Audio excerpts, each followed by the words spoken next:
Welcome to G Fun Facts Online. What if the very structures we build to power our cities could also heal our planet? What if a power plant could not only generate clean electricity, but also restore a vital ecosystem?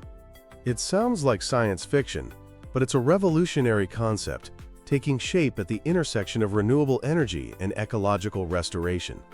Today, we're exploring how the immense power of the tides could be harnessed to bring the world's disappearing mangrove forests back to life. Let's dive in. First, let's talk about mangroves. These aren't just swampy trees on the coast. They are ecological superstars, thriving in the salty, intertidal zones where land meets sea. Mangrove forests are biodiversity hotspots. Their tangled, submerged root systems act as critical nurseries for an incredible array of marine life. In fact, an estimated 80% of the global fish catch depends on mangrove forests at some point in their life cycle. But their value goes far beyond fishing. Mangroves are climate action heroes. They are masters of carbon sequestration, capturing and storing vast amounts of what scientists call blue carbon in their wood and the soil below. To put it in perspective, a healthy mangrove forest can lock away up to 4 times more carbon per acre than a terrestrial rainforest. On top of that, they are our planet's natural seawalls.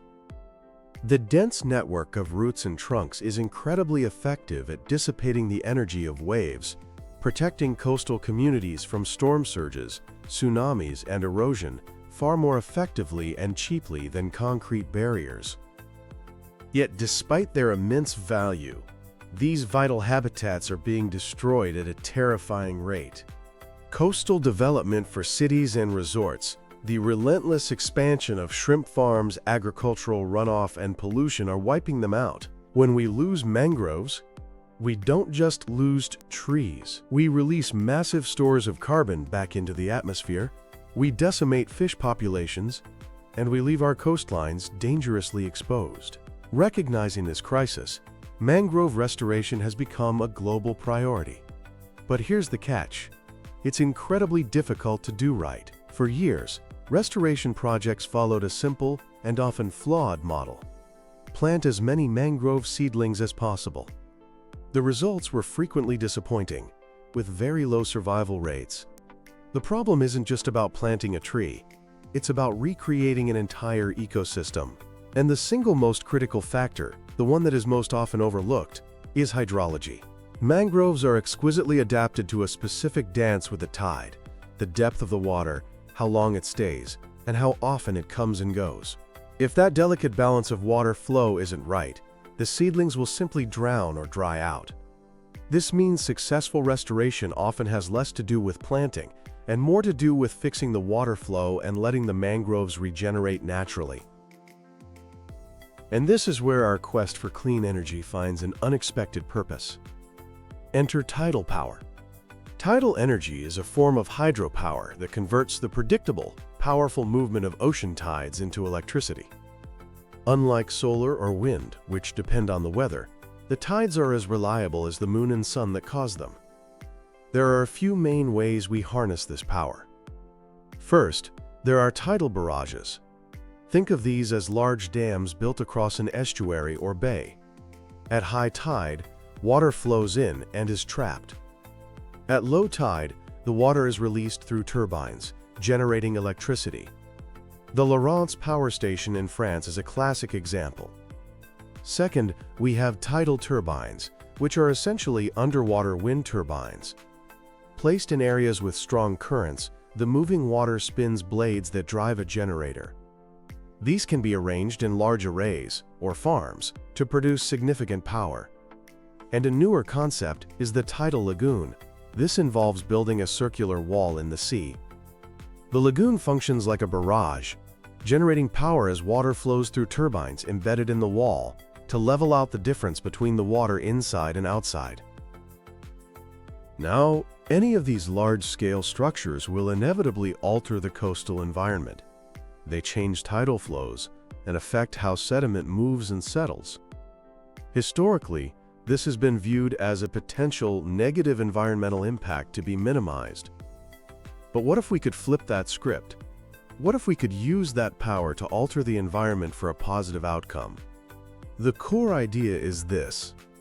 If the biggest hurdle to mangrove restoration is getting the water flow right, and tidal power installations are designed to control and alter water flow, could we engineer these power plants with a dual purpose? To generate electricity and create the perfect conditions for mangroves to thrive. This is a concept called ecological engineering, where our infrastructure is intentionally designed to produce positive ecological results. Let's look at how this could work.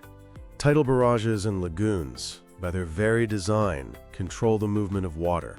Imagine a degraded coastal area, where a road or a dike was built decades ago, cutting off a former mangrove forest from the sea. We could strategically build a tidal power facility designed not just for maximum energy output, but to reintroduce a controlled, life-giving tidal flow to that dead zone.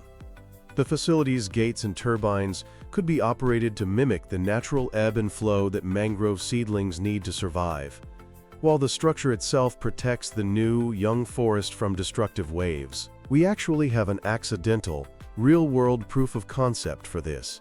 In South Korea, a seawall built in 1994 created the artificial seawall lake. Without tidal circulation, the lake became a stagnant, severely polluted dead zone.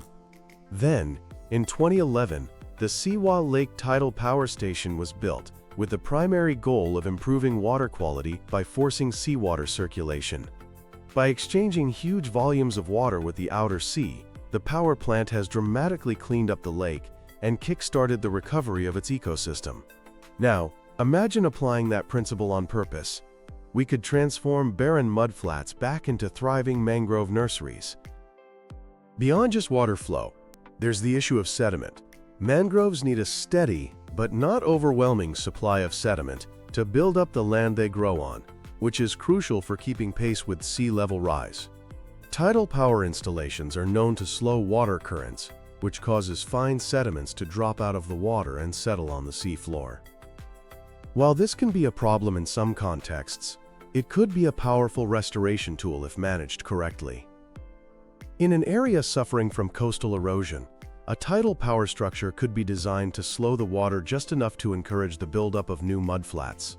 These stable, nutrient-rich beds would be the ideal landing spot for mangrove seeds or propagules to take root and colonize naturally. Using advanced hydrodynamic modeling, engineers can now predict how a structure will affect sediment transport with impressive accuracy, allowing them to literally design land-building power plants. Even smaller arrays of tidal turbines can play a role. The presence of dozens of underwater turbines creates complex wakes and subtle changes in current. It's conceivable that by strategically placing these turbines, we could create localized calm zones along a shoreline, sheltered pockets where sediment can accumulate and give mangrove seedlings a fighting chance. The connection between mangroves and tides is so fundamental that it's now inspiring new technology through biomimicry. Researchers are developing tidal energy devices that are directly inspired by the dense, flexible roots of the red mangrove. They are experimenting with arrays of oscillating cylinders that mimic these roots. As water flows past, the cylinders vibrate, and this mechanical energy is converted into electricity. While the main goal is power generation, it's a beautiful example of nature informing technology. It opens the door to a truly integrated vision, a restored mangrove forest, its hydrology managed by a large tidal barrage, with small mangrove-inspired devices nestled among the roots, generating local power for scientific monitoring. Of course, this visionary concept is not a simple fix. It's a complex, site-specific challenge. Every coastline is different. A successful project would demand intensive modeling to ensure the intervention creates the right conditions without causing unintended harm to neighboring ecosystems. It's a delicate balance between engineering for power and engineering for ecology. There is also the high upfront cost. Tidal power plants are expensive. Adding ecological restoration goals could increase those costs. However, This must be weighed against the immense long-term economic value of a healthy mangrove forest, which provides free coastal defense, boosts commercial fisheries, and generates valuable carbon credits. Innovative financing, like